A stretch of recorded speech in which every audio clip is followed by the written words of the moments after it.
All right, so Kat's having a little bit of an issue going to her left, so she's not rotating quite as easily to the shoulder. So I'm going to show you the good side first. So this is the good side to the right. So nice and easy. That's perfect range of motion. And then on the left side, though, you'll notice that she's going to start to rotate and then she's going to dive to the shoulder instead of rotating all the way around and then flexing straight down.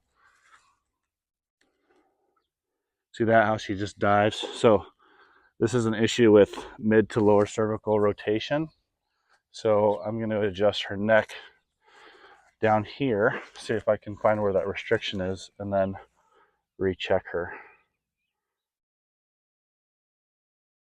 And this is one reason why it's a great idea just to get your horses checked, because when I got here today, the owner said that she's not having any issues with her horses. So under saddle, she seems like she's moving pretty good, but she's obviously dealing with some compensations because of this. So this will make her work just that much better.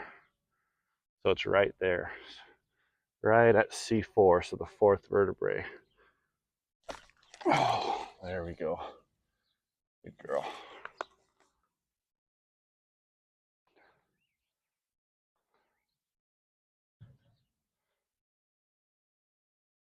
Oh, big yawns.